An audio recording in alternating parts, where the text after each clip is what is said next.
So the first thing I'm going to suggest is probably going to sound very strange because it goes directly against how most of us are introduced to bar chords in the first place. Pretty much everyone learns bar chords in the context of the F, which is down here with the bar at the first fret.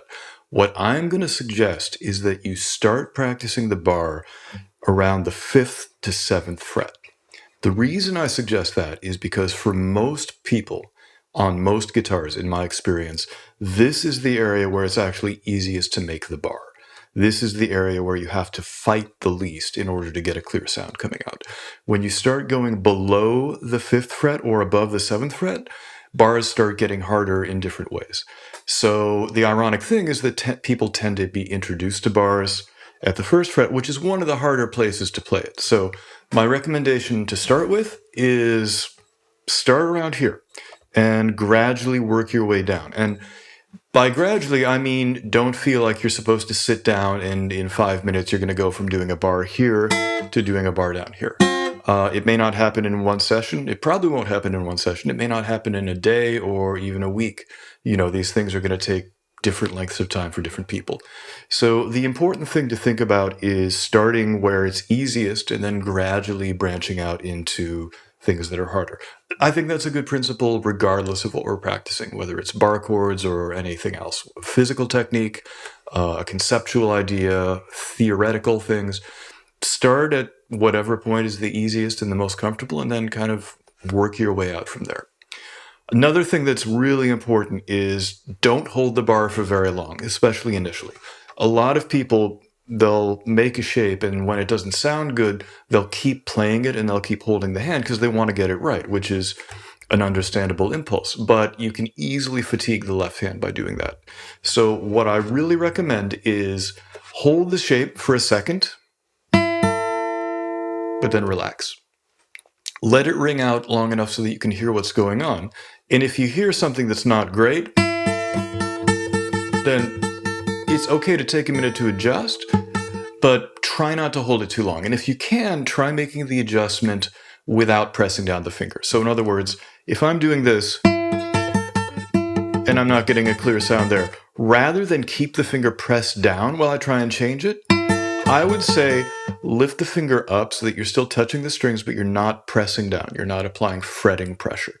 And then try adjusting the finger in different places. See if that sounds better. See if it sounds worse.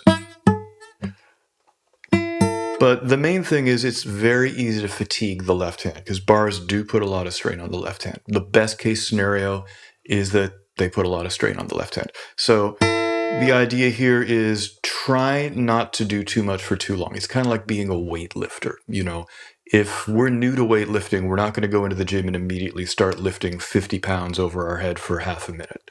You know, we're going to start with whatever's comfortable. We're going to lift it for a few seconds, then we're going to relax. So it's a very similar principle with guitar in general, with instruments in general, I would say, but with bars in particular, just because they are kind of a more high maintenance kind of thing. Now, I think the single biggest problem that people run into with bars is that they try and use the same hand position as they do for open chords. And in my experience, that doesn't really work.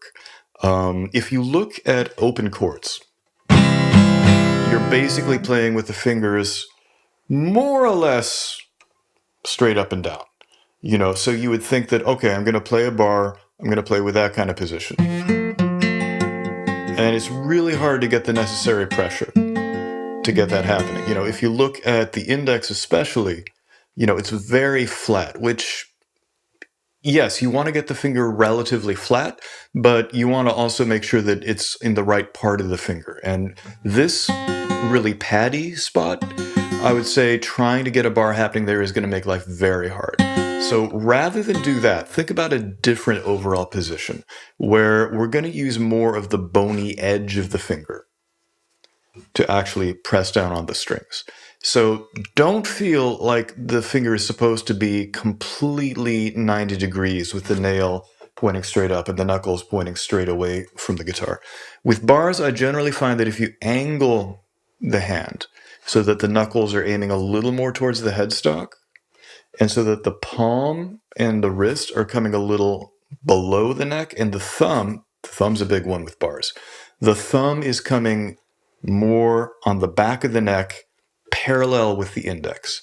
So this kind of position is generally going to make bars a lot easier. So angling the knuckles that way a little bit, bringing the palm in the hand underneath here, and having the thumb more behind the neck, and thinking of the index and the thumb as being like two parts of a clamp. And one of the things that's important about the thumb is that it's going to provide a lot of the support and the reinforcement so that the fingers don't have to work as hard. So if I just go from this kind of position, sounds pretty rough, and I'm working very hard. I'm really straining, I can feel the tension here, and it still doesn't sound good. Now, if I adjust things a little bit, so the thumb is more opposite the index, and I'm bringing things around kind of this way, rotating the forearm a little bit, almost like a doorknob turning motion, if you think about that kind of thing, and just bringing it around so that the palm is a little more under the bottom/top of the fretboard, the part closest to the floor, and relatively parallel with that. So if I apply exactly the same amount of pressure as I was, sounds a lot better. And you can see there's a pretty significant angle on the fingers, not just the index, but also with the other fingers. And I find that one of the good things about angling the hand this way is that it increases the overall reach that we have. So for something like a standard major bar chord, if I try and have all the fingers parallel, this is really uncomfortable, and let's see how it sounds. It's okay, but it's not great. Whereas if we bring things into a more diagonal position, much easier. Now, as far as the thumb goes, there are two kind of planes of placement to be thinking about. There's this plane, which is basically going along the length of the neck, up and down the fretboard. And then there's this plane, which is how close the thumb is to the ceiling or to the floor. And both of these planes make a big difference. So if I just press down here with just the thumb and the index, if I move the thumb a little up here, that's a lot harder. If I move it a little down here, that's easier. If I move it over here towards the headstock, harder. More towards the body, that's a bit too much. Here's a really good example of how the placement of the thumb impacts the index. If I just hold my hand in a relaxed position and just move the thumb, I'm not going to try to move any other part of the hand. I'm just going to hold the hand in place and see what happens. If I move the thumb up and down, look at what happens to the placement of the index. And again, I'm not deliberately moving the index right now. I'm just kind of letting the rest of the hand follow the thumb. So as I bring it up here, the index starts getting more of this kind of position, where it's angled and this part of the finger is getting away from the fret. You're getting that kind of thing, which is exactly what you don't want to have when it comes to bar chords. If I bring this closer to the floor,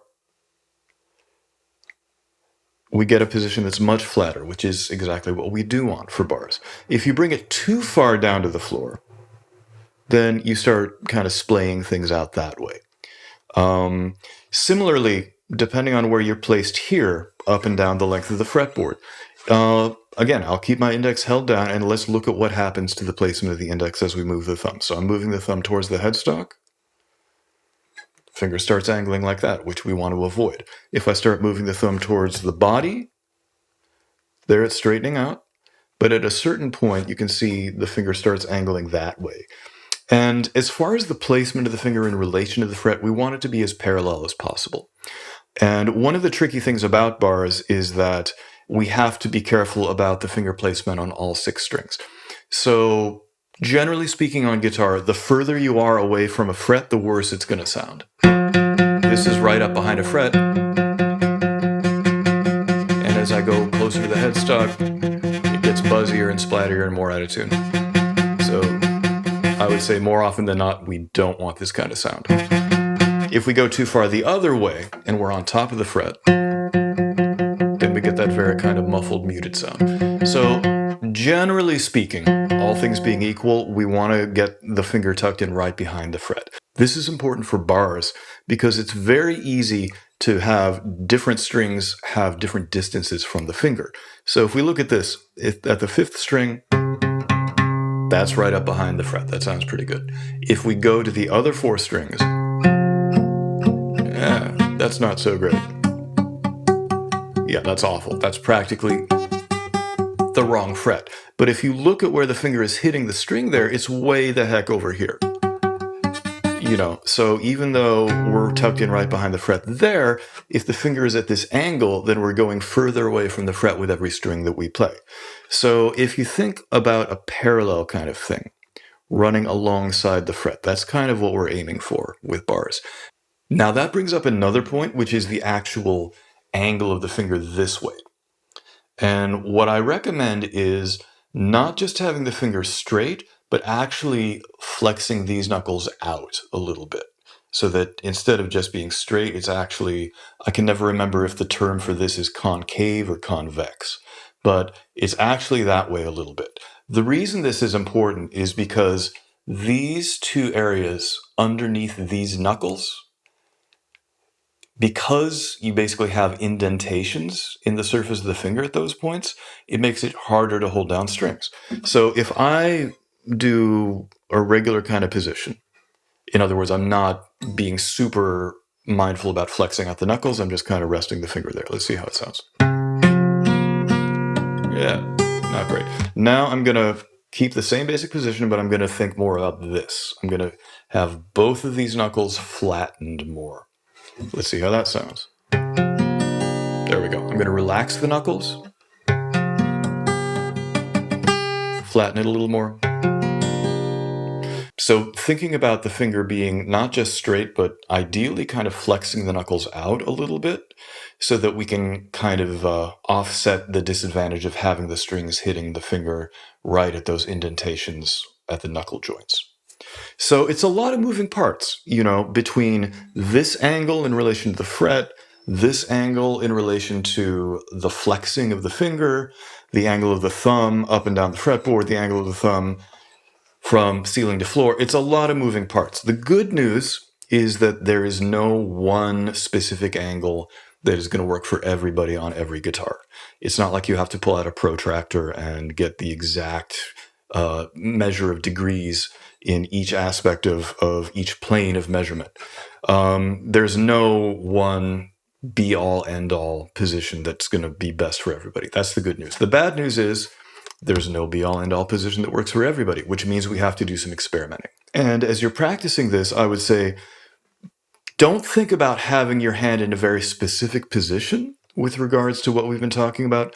Think about being aware of those things. So in other words, don't think about the idea that the thumb has to be here or here or here or here in relation to the index.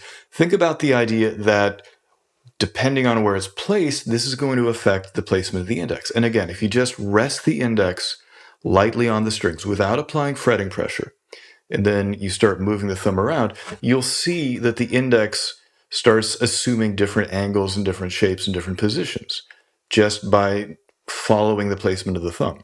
So if you start by figuring out the thumb placement that has the index in the most naturally straight position anyway, that's going to make life a lot easier. But again, depending on the size of your fingers and your hands and the size of the neck on the guitar and all kinds of things, it's not going to be the same for every person. So the ultimate litmus test is when you press down, when you play the bar, how does it feel? How does it sound? That's ultimately more important than what it looks like. But I do find that these kinds of visual aids are really useful in terms of getting us to the right area. So thinking about the thumb placement, thinking about the placement of the index in relation to the fret, trying to get it as parallel as possible. Thinking about this angle, trying to have the fingers hitting the string kind of, especially with the index, more on the bony edge and less on the flat, fleshy center or flat, fleshy middle of the finger. More along here, less along here. And that also helps not just with getting a firmer hold on the index, but also it tends to angle these fingers more, which I find to be an advantage in a lot of situations.